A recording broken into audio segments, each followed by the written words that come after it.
5ই August থেকে BNP নির্বাচনের কথা বলে আসতেছে।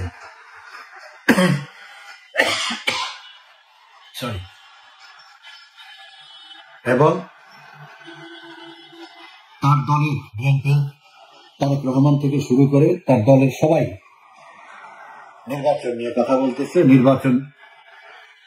তারা নির্বাচন চায়।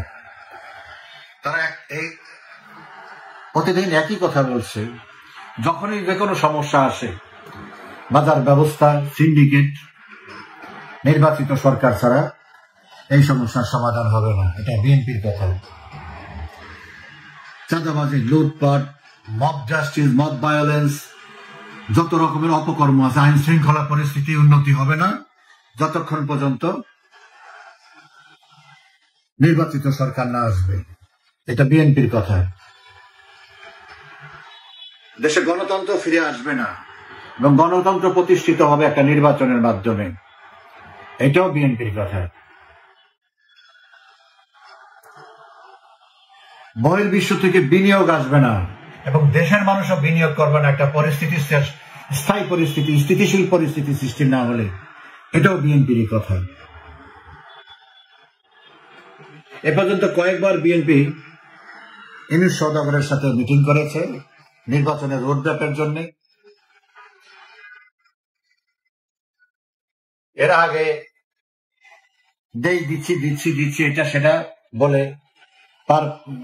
পাশ কাটিয়েছে। এবার একদম স্ট্রেট বলে দিয়েছে যে জুন মাস নাগাদ হবে। এবং আমি তখন আমার আরেকটা এপিসোডে আমি সংক্ষিপ্ত আকারে বলেছি যে এটা নিয়ে বিএনপি তেমন একটা উচ্চবাচ্য করবে না। এই পর্যন্তই শেষ। এই নির্বাচন চাওয়া আর এই সংস্কার খেলা, এগুলো হইল এই আমারই একটা 4 দলীয় সিন্ডিকেট, এই 4 দলীয় group of companies headed by Yunus সওদাগর।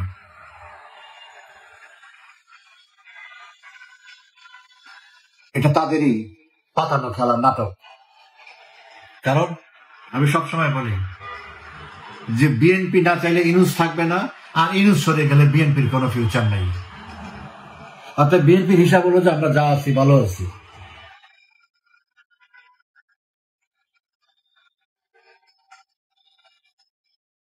এই 8 মাস 9 মাসে ওদের তো প্রথম উদ্দেশ্য হলো যে আখের গুছিয়ে নেওয়া। তারা তো প্রথম মাসে আখের গুছিয়ে নিয়েছে। এখন যা আসতেছে সেগুলি বোনাস।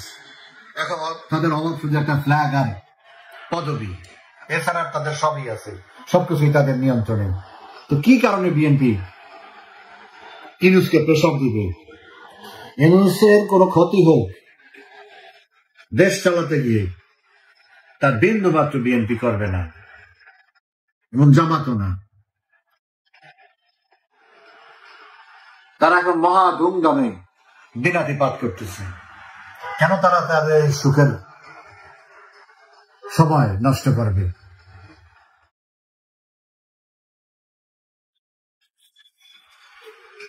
দেখেন, একটা দায়িত্বশীল দল আজকে আরাকান নিয়ে এত কিছু হচ্ছে, আজকে রাখাইন নিয়ে, রোহিঙ্গা নিয়ে, আরাকান আর্মি নিয়ে এত কিছু হচ্ছে, দেশটা ধ্বংসের দ্বার প্রান্তে। এক্ষেত্রে বিএনপির কোনো কথা আছে? বিএনপির প্রবাসী নেতা তারেক জিয়ার কোনো কথা আছে? কারণ তাদের দেশের প্রতি কোনো দায় দায়িত্ব নাই। তারা নিজেদেরকে নিয়ে ব্যস্ত, নিজেদের আখের গুছানো নিয়ে ব্যস্ত, নিজেদের স্বার্থ সংরক্ষণের ব্যস্ত। একটা দায়িত্বশীল দল, একটা বৃহৎ দল হিসাবে আজকের এই পরিস্থিতিতে তাদের এই যে জলকেলিতে আমাদের 10 কিলোমিটার ঢুকে তারা এখানে আনন্দ ফুর্তি অনুষ্ঠান করলো, এবং তারা ওইটা তাদের অভয়ারণ্য, ওই অঞ্চলটাই তাদের এখন অভয়ারণ্য হয়ে গেছে। যা খুশি তারা ওখানে তা করতেছে। আমাদের কোনো বর্ডার গার্ড বলি, নিরাপত্তা বাহিনী বলি, কারো কোনো ভ্রুক্ষেপ নেই। বিকজ এটা আমেরিকার নির্দেশে এটা তাদেরকে ওপেন করে দেওয়া হয়েছে।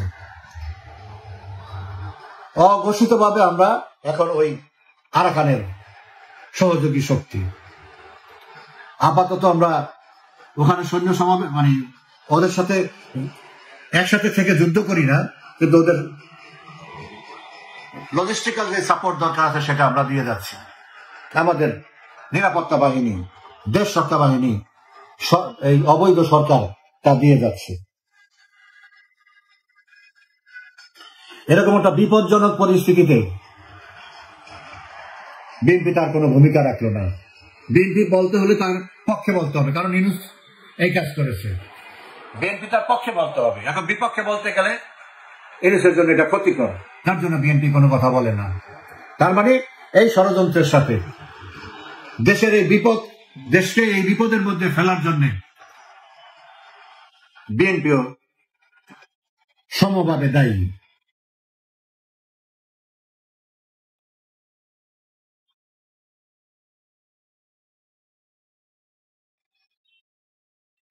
আজকে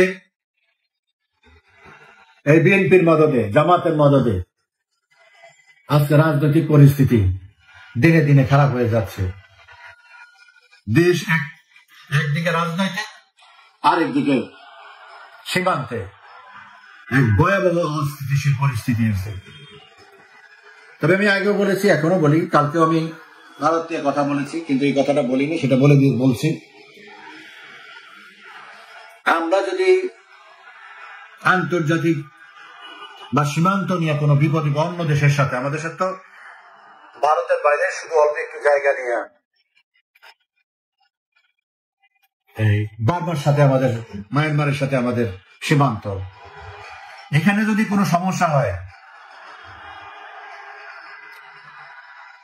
ভারত ছাড়া এই সমস্যা সমাধান করা যাবে না।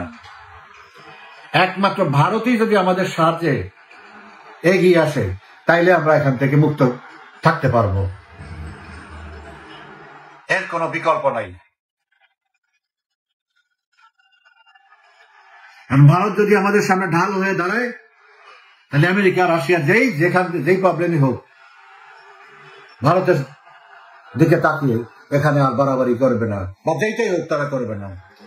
আমরা যাই করি এই সেক্টরে ভারতকে নিয়েই করতে হবে। ভারতকে না নিয়ে করলে যে বিপদটা আসবে, সেই বিপদ থেকে উদ্ধার হওয়ার আর কোনো শক্তি আমাদের নাই, এবং আমরা সেখান থেকে উদ্ধার হতেও পারবো না।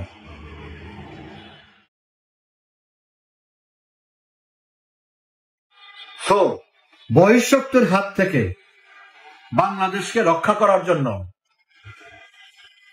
ভারত হলো একমাত্র শিল্ড। অতএব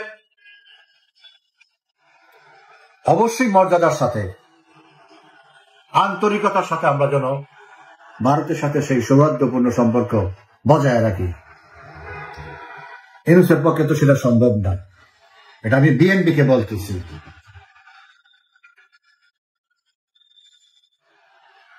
একটা শান্তিপূর্ণ দেশ পরিচালনা করতে হলে ভারতের সহযোগিতা অবশ্যম্ভাবী, এটা যেন আমাদের সবার মনে থাকে। দেখেন,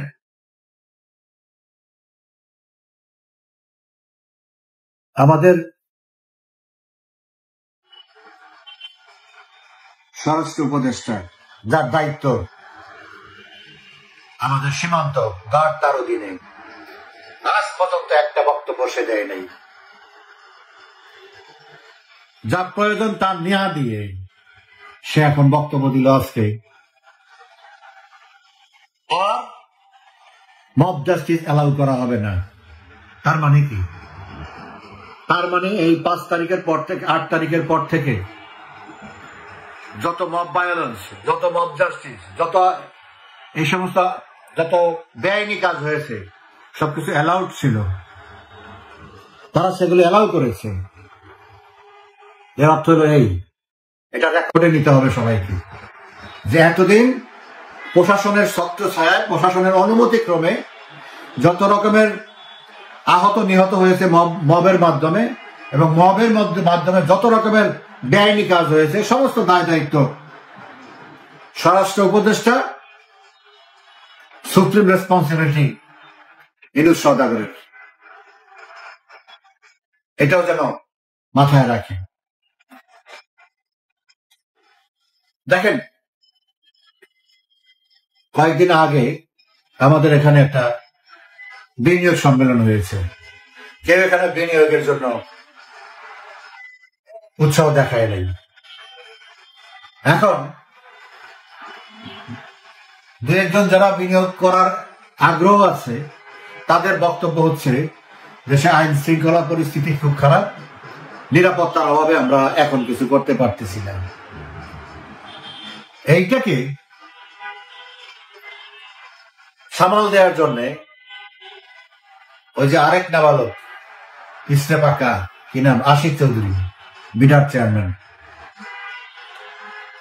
ও কালকে ঘোষণা দিছে যারা বিনিয়োগকারী আসবেন তাদেরকে পর্যাপ্ত নিরাপত্তা দেওয়া হবে এবং পুলিশের হটলাইন খুলে দেওয়া হবে তাদের জন্য। তারা যেন যে কোনো নিরাপত্তা জনিত কারণে সাথে সাথে ফোন করে সাপোর্ট পায়। একটা সরকার থেকে যদি এই ধরনের ঘটনা মেজার নেওয়া হয়, এই ধরনের ঘোষণা আসে, তাহলে কি কোনো মানুষের বুঝতে অসুবিধা হয় যে এই দেশের পরিস্থিতিটা কি?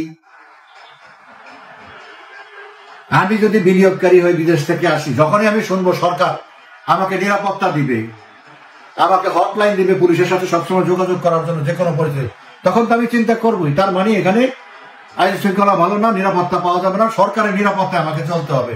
আমি কোন দুঃখে আমি ওই জায়গার মধ্যে যাইব? এই হলো এদের মাথায় এত বুদ্ধি। এরা নাকি ট্যালেন্টেড, মেধাবী।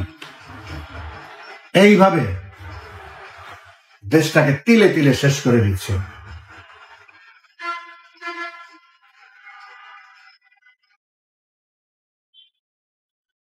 যাই হোক, আমার মূল কনসার্ন হলো আজকে যে বিএনপির কোনো ভূমিকা আরাকান নিয়ে নেই, কোনো উদ্বেগ উৎকণ্ঠা কোনো কিছুই তাদের নেই।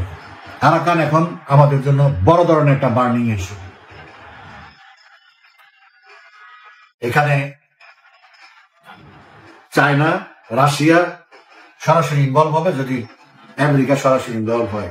এবং সবচেয়ে বড় কথা, এখন যা করতেছে আমাদের সীমানার মধ্যে ঢুকে 10-15 কিলোমিটার ভিতরে ঢুকে তারা এখন পুরো জায়গা দখল করে নিয়ে তাদের মতো নাচ গান ফুর্তি, তাদের এইটাই যদি তারা করতে পারে, তাহলে বিহাইন্ড দ্য সিন তারা কি করে? তাদের অস্ত্র মস্ত্র সবকিছু তো আমাদের এখানে লোক, এগুলি সব দেখে না স্যাটেলাইট দিয়ে। রাশিয়া তো বার্মাকে স্যাটেলাইট সাপোর্ট দিচ্ছে। পৃথিবীর সবথেকে লেটেস্ট স্যাটেলাইট ক্যামেরা হলো রাশিয়ার কাছে, রঙিন ম্যাক্সার ট্যাক্সার এগুলি যা করে আমেরিকান কোম্পানি, সেগুলো হলো ব্ল্যাক এন্ড হোয়াইট, অনেক বড় এরিয়া নিয়ে করে। আর রাশিয়া এখন যেটা স্যাটেলাইট উপরে পাঠাইছে, এটা মিলিটারি স্যাটেলাইট। ওই স্যাটেলাইটে প্রতি হাফ মিটার কালার দেখা যায়। তার মানে একটা বুলেট যদি ওখানে পড়া থাকে সেটা পর্যন্ত তারা ওখান থেকে দেখতে পারে। মানুষ, ট্যাঙ্ক তো বা অন্যান্য জিনিস তো আলাদা কথা। এত পাওয়ারফুল স্যাটেলাইট তারা পাইছে এবং ওখান থেকে এত ভিজুয়ালাইজ করতে পারে এবং পিকচার দিতে পারে। তো এগুলি সব তো তারা দেখতেছে, কোথায় কি হচ্ছে না হচ্ছে, কিছুই তাদের কাছে লুকানো না। কে কখন কোথায় যায় সবকিছু তাদের নলেজে। বর্তমানে একটা সর্বশেষ প্রযুক্তি হলো রাশিয়ার পাওয়ারফুল ক্যামেরা, এখন পর্যন্ত স্যাটেলাইট ইয়াতে হয়নি, সৃষ্টি হয়নি। সো তারা সবই দেখতেছে। আমি গত 3-4 দিনে আমি যতটুকু অনুমান করতেছি যে রাশিয়া হয়তো সে মেসেজ আমাদেরকে পাঠাইছে যে স্টে আউট অফ দিস। তো বাকিটা আল্লাহর ইচ্ছা, সতর্ক থাকবেন। আর বিএনপির এই চরিত্র নতুন কিছু না। বিএনপি রাজনৈতিকভাবে সারাদিন চিৎকার দেয় আওয়ামী লীগের মিছিল মিটিং করতে দিবা, আওয়ামী লীগকে ব্যান করতে হবে, ওই করতে হবে, বিচার করতে হবে। কিসের বিচার করবে?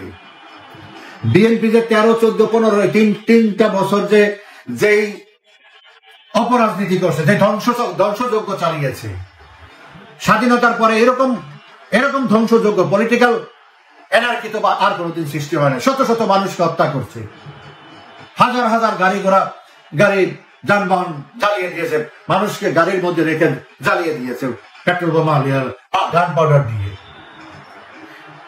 550-র উপর স্কুল জ্বালিয়ে দিয়েছে। তখন তো 14 সালে তো কথা হচ্ছিল বিএনপিকে ব্যান করে দেওয়ার জন্য।